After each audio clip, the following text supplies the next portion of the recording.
academic arches, and I honestly thought I knew what to expect. Right. So yeah, accent. I could speak all day about accents in the arches. I could speak all day about just the Grundys and accents, or just Pip, to be fair. And I think nobody wants that.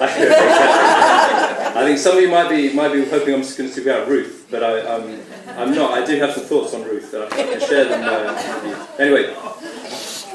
So I come from the idea of background of sociolinguistics, so just in case anyone doesn't realise, sociolinguistics is this idea that it's the interaction of language and society, and within that I look at language variation and language change, so the way language varies between speakers, between groups of speakers, or just within the individual. And I'm very interested in the way identities are created through speech. And I come from the idea that the way we speak not only plays a crucial role in the performance of identities.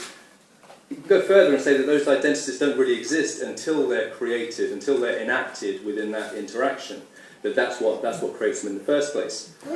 And of course, accent is very important in that. And TV and film often use accent in order to create characters. This whole process of characterization. So it's not a new thing.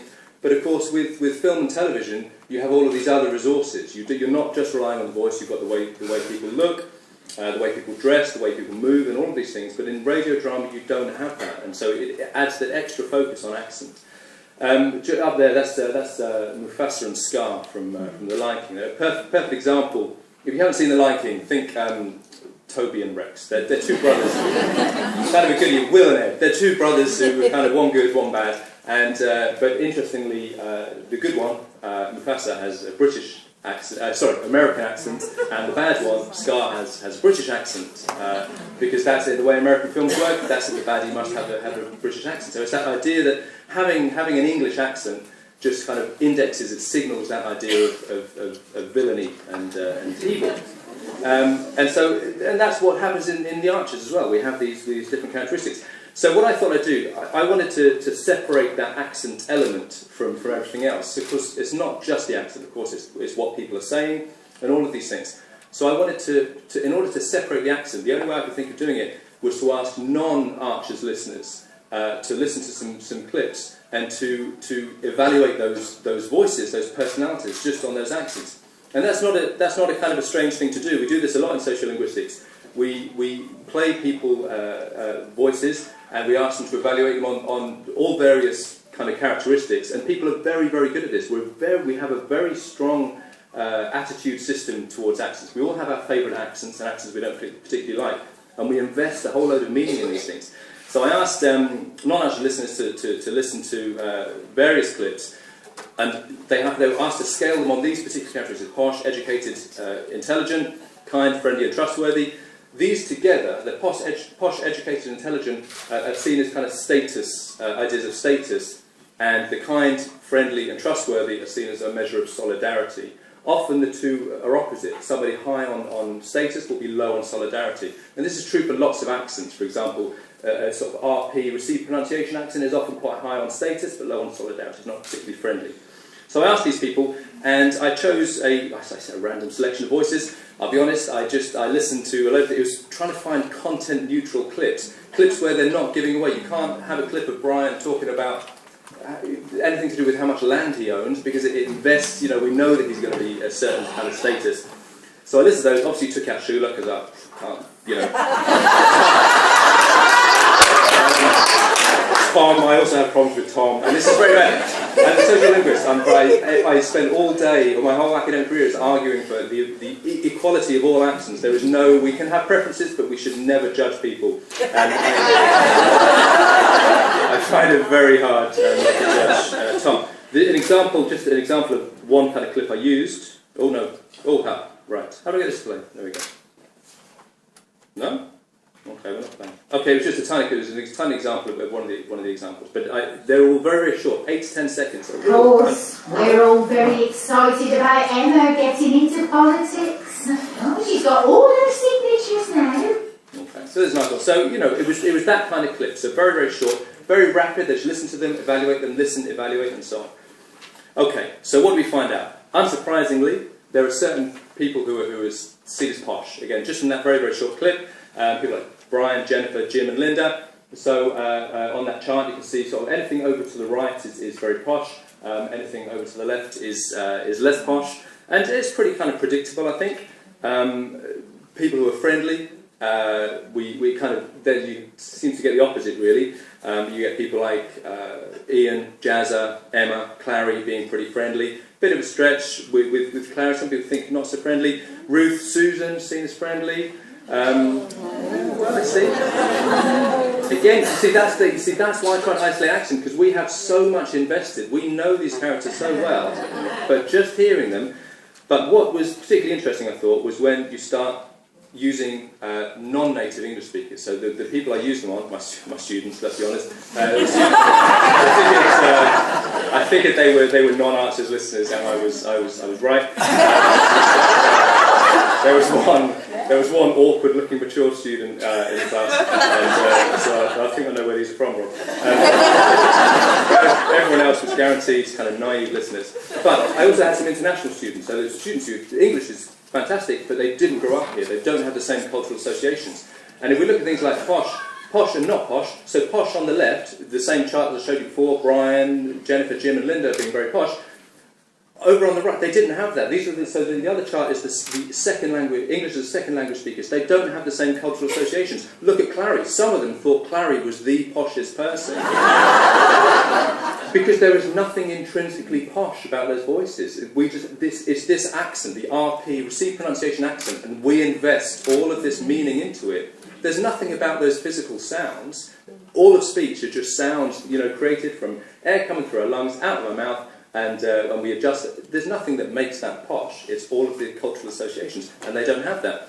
And there was quite a big difference. I did some proper stats on it, and these ones in pink, there were statistically significant differences between these evaluations. They just don't have the same associations. In terms of, an example of this is status and solidarity. Like I say, usually people, if you score high on one status, you're low on solidarity, except, interestingly, Matt. Matt, not only is he low status, he was actually seen as fairly friendly. When we did friendly, he was all right, but trustworthy, he just kind of bombed. So this is a nice example of Brian and Emma. So again, with the first language speakers, so this is predictable really. We've had Brian high on status, pretty low on solidarity, and Emma low on status. I don't know if the clip I used for Emma, I mean, she came much higher on friendliness, friendliness, kind, all of these things, higher than I thought she would. But again, the clip I used, I don't know, maybe she sounded particularly friendly. But again, with the second language speakers, there just wasn't this difference. It was just no significant pattern. There were no, so the differences between, in the first two, the differences between status and solidarity for Brian are statistically significant. With the non-native speakers, there just wasn't that at all. And generally, their range of scores, they were asked to score them really from 1 to 10, the range of scores was much greater. It could just as easily be a 1 as a 10 for many of these things. So in terms of what all this means, what's the point of all this? It's just really to show that the Archers does use these quite broad, stereotypical accents in order to create characters, and quite rightly too. In a sense, they match the status divisions. I was about to say in real life, and exactly. So I don't know, in that alternate reality that we kind of exist in at the moment, we have these very clear class distinctions, and it's a sweeping generalisation, but there is a whole lot of truth behind it. That the lower down the social scale, the broader the regional accents, and that's just a fact of British society. Posh people sound the same wherever they're from. Think of it as a triangle going up. If you have social status up the side and regional variation across the two, it's like across the bottom. It's like a triangle. That the higher up you go, the less regional variation you get. The real regional accents happen in kind of the working class. So there is this rural RP kind of class distinction, or maybe not class, but status. If you think about people like Brian and then people like the Grundys. The rural, I mean, seriously, we could have a week on the rural accents of the Archers, and I know my linguistic colleague Will Barris talked about this a couple of years ago in this conference. Talked about a little bit about the Grundy accent because it doesn't match where we think of Ambridge as being. Joe possibly gets away with it, but the younger Archers, not a chance. And the difference between Will and Ed is kind of is unusual. But what they're doing, though, I think what they're doing, quite right, they're using what's a stereotypical rural accent. It's just our kind of British rural accent in the same way. I was giving a talk. What was it? No, I was talking about this actually on Radio 3. And I was talking about this the other day, this very thing on Radio 3. And Matthew Sweet, the guy who was running the program, said, why do pirates speak in a certain way as well? And that threw me, I'll be honest. Exactly. Yeah, obviously, no, I know. But I didn't know anything about pirates. But again, it's this idea of just picking on a stereotype and picking on pirates, and there is a historical reason why pirates speak like that. You're absolutely right.